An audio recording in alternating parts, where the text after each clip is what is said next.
हरीम की जो सास है उसके दिल में ऐसा ऐसा हरीम के लिए एहसास पैदा होना शुरू हो चुका है, जिस हिसाब से रेहान की बेगम अपनी सास के पास जाती है और जाकर जो वो तंजी तौर पर बातें करती है, तो उसके बाद फैज़ की माँ के दिल में ये बात आना शुरू हो चुकी है कि मेरी ख़ानदानी बहू और मेरी दूसरी बहू के बीच में ज़मीन आसमान का फ़र्क है। अब रेहान इस पूरे बिजनेस को हड़प करके जहाँ से अपनी बेगम के साथ मुल्क छोड़कर जाना चाहता है। क्या रेहान इस मकसद में कामयाब हो पाएगा? नेक्स्ट एपिसोड में आप लोगों को क्या मेगा ट्विस्ट दिखाया जा सकता है। हिसाब से रेहान की बेगम जाती है अपनी सास के पास और जाकर जो बातें करती है, तंज़ी तौर पर इसके ऊपर वार करती है और इससे अपनी औकात याद दिलाती है। उसके बाद अब रेहान की माँ के दिल में ये बात आ चुकी है कि रेहान और रेहान की बेगम हमें किसी किस्म का बड़ा धोखा दे सकते हैं, क्योंकि रेहान भी अपनी माँ के साथ इस हिसाब से बात करता है कि भाई आप मेरी बेगम को कुछ भी नहीं कह सकते, ये कोई हरीम नहीं है जो आप इसके ऊपर तंज़ी तौर पर वार करेंगे, ये ख़ानदानी बहू है और कभी भी इस किस्म की ये बातें बर्दाश्त नहीं कर सकती। उसके बाद फैज़ की माँ और रेहान की माँ ये बातें ठान चुकी है कि ये लड़की और ये जो मेरा बड़ा बेटा है इसे हमें धोखा दे सकते हैं, हमें जो महफूज रहना चाहिए इनसे। इस जगह पर फैज़ का वालिद और रेहान का वालिद आता है अपनी बेगम के पास, आकर बातें करना शुरू कर देता है, उसे समझाता है, उसे एक टारगेट भी दे देता है कि भाई ये जो रेहान है ये हमारे सारे के सारे एसेट, हमारे सारे के सारे एक्सेस अपने ससुर के बिजनेस पर लगाकर दामाद बनने की तैयारी कर रहे हैं। हमें जो है वो इस चीज़ के ऊपर नज़र रखनी चाहिए, हमें रेहान को कंट्रोल करना चाहिए, क्योंकि रेहान की जो डोरें हैं ये अपनी बीवी की उंगलियों में हैं, ये कभी भी उसकी डोरें खींच सकती है, जो उसकी उंगलियों पे नाच रहा है, जैसा उसकी बेगम चाहती है रेहान भी वैसा का वैसा करना शुरू हो चुका है। अब जैसे शेख फुरकान बातें करता है फैज़ की माँ के सामने से अपनी बेगम के सामने, तो वो 100% ठीक होती है, क्योंकि रेहान और रेहान की बेगम की सोच सही है कि भाई हम यहाँ से सारा पैसा लें, अपने ससुर के बिजनेस पे लगाएं और उसके बाद इन लोगों को जो है वो खाली हाथ दें, इनको कुछ भी ना दें।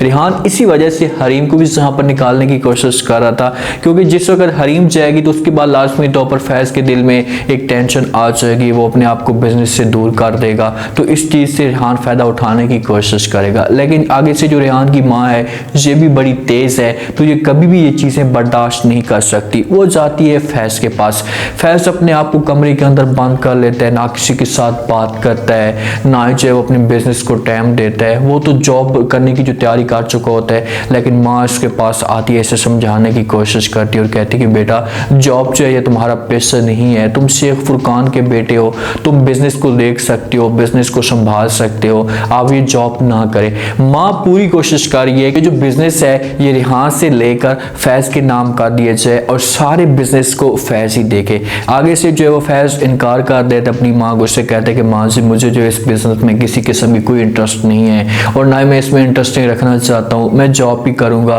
क्योंकि मैं जॉब कर सकता हूँ। तो आगे से माँ बार बार इनकार करती है, तो फैज़ कहता है कि भाई भाईजान और पापा जान हैं जो सही, जो बिजनेस को संभाल रहे हैं तो वही बिजनेस को कर सकते हैं, मैं ये सब कुछ नहीं कर सकता। तो आगे से माँ उसे जवाब देती है और कहती है कि बेटा मुझे रेहान के ऊपर अब ट्रस्ट नहीं रहा और जो कुछ भी रेहान अभी चला रहा है या जो कुछ उसके हाथ में, मैं चाहती हूँ कि वो भी हम उनसे लें और आपके नाम कर दें, आप अपने बिजनेस के ऊपर नजर रखें। ये बातें जिस वक्त फैज़ सुनता है तो फैज़ बड़ा परेशान हो जाता है, क्योंकि फैज़ यहाँ पर अपनी माँ के सामने ये सवाल कर सकता है, उससे ये बातें पूछ सकते हैं कि भाई आप ये सब कुछ क्यों कह रही हैं, क्या बात है। तो आगे से जो माँ होगी वो फिलहाल इसे नहीं बताएगी, क्योंकि वो नहीं चाहती और माँ कभी भी नहीं चाहती या वालिदैन कभी भी नहीं चाहते कि दोनों भाइयों के बीच में या ख़ानदान के बीच में जो किसी किस्म की नफरतें पैदा हों या झगड़े पैदा हों। तो ये बातें जब फैज़ सुनेगा, फैज़ यहाँ से अपनी माँ को कहेगा कि ठीक है मैं सब कुछ करने के लिए तैयार हूँ। फैज़ की जो माँ होगी वो फैज़ को हर सूरत में मजबूर करेगी और फैज़ इस मामले पे राज़ी हो भी जाएगा।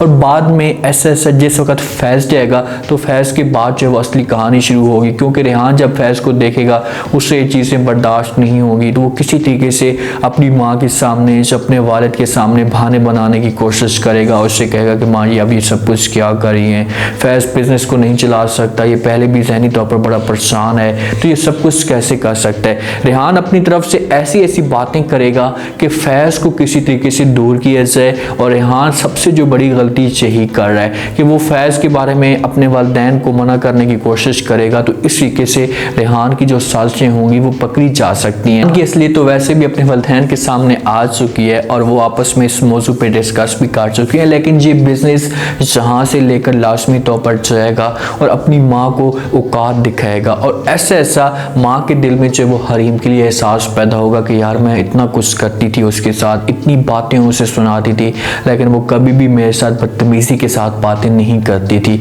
और हाँ में हाँ मिलाती थी। एक छोटी सी बात जब रेहान की माँ अपनी बहू को कहती है, रेहान की बेगम को, तो वहाँ पर जब वो आगे से इतनी बातें सुनाना शुरू कर देती है अपनी सास को, उसके बाद उसके दिल में जब वो ज़मीर जाग चुका है कि यार मैं कितनी गलत थी, तो अब ये जाएगी लाजमी तौर पर हरीम के पास और हरीम के पास जाकर माफ़ी भी मांग सकती है, क्योंकि फैज़ की माँ की सारी चालें थी वही चाहती थी और उसने जो वो सारा का सारा प्लान बनाया था कि हम कैसे जो वो हरीम को इस घर से जुदा करेंगे और कैसे कैसे फैज़ के दिल में नफरत डालने की कोशिश करेंगे। अब गेम इतनी ज़्यादा बिगड़ चुकी है कि अगर ये कोशिशें करती भी है फैज़ को राज़ी करने की, तो मुझे नहीं लगता कि मौके पे जो फैज़ ये बातें मान पाए, क्योंकि फैज़ इतना ज़्यादा घेर चुका है, इतनी ज़्यादा नफरत कर चुका है कि वो अब हरीम का सामना भी नहीं कर सकता, हरीम के सामने भी नहीं जा सकता। अगर जाता भी है तो वो शर्मिंदा होगा। हरीम का चक्कर अब किसी और के साथ चलना शुरू हो चुका है, क्योंकि हरीम जो वो जॉब करना चाहती है, इसी वजह से वो हर जगह पर जाकर ट्राइयाँ मारती है कि किसी जगह पर मुझे कोई अच्छी सी जॉब मिल जाए, मैं अपने आप को रिलैक्स कर सकूं और इस टेंशनों से जो अपने आप को दूर कर सकूं।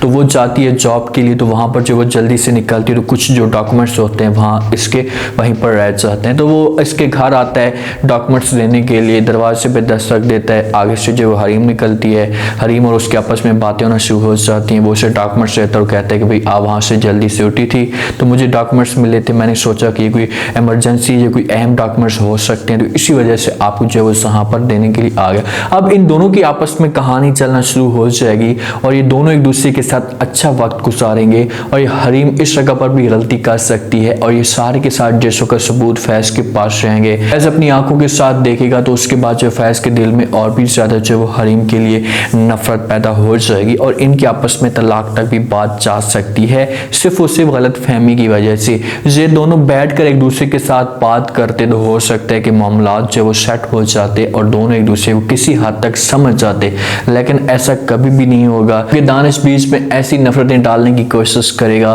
कि किसी हद तक अपने मकसद में जो वो कामयाब भी हो जाएगा। अब सारी के सारी जो कहानी है ये सारी की सारी जो है वो रेहान के ऊपर आ चुकी है, रेहान की माँ के ऊपर आ चुकी है और रेहान की बेगम के ऊपर आ चुकी है। ये तीनों एक दूसरे के साथ खेलने की कोशिश करेंगे और रेहान एक दफ़ा अपनी माँ के पास, अपने वालिद के पास जाएगा और बिजनेस को अपने नाम करने की कोशिश ज़रूर करेगा और किसी किस्म का ये इस घर को नुकसान भी पहुँचा सकता है, क्योंकि रेहान की जो बेगम है वो जो भी बात रेहान को कहती तो रेहान मानने के लिए तैयार हो जाता है। उम्मीद है आज का रिव्यू, आज के टीजर आप लोगों को पसंद आया होगा। आपने कमेंट सेक्शन में अपनी कीमती लाजमी आपको क्या लगता है, क्या नेक्स्ट एपिसोड में रेहान और रेहान की बेगम सारा का सारा बिजनेस लेकर यहाँ से जा सकते हैं, रेहान की असलियत मसीद जो है वो कैसे अपनी माँ के सामने खोलेगी, फैज़ का इस पूरे बिजनेस को वक्त दे पाएगा, अगर ये सब कुछ करता है तो उसके बाद रेहान का रिएक्शन क्या आता है, इन दोनों के भाइयों के बीच में कितनी नफरत, कितनी लड़ाई होने वाली है। लास्ट में फीडबैक दीजिएगा,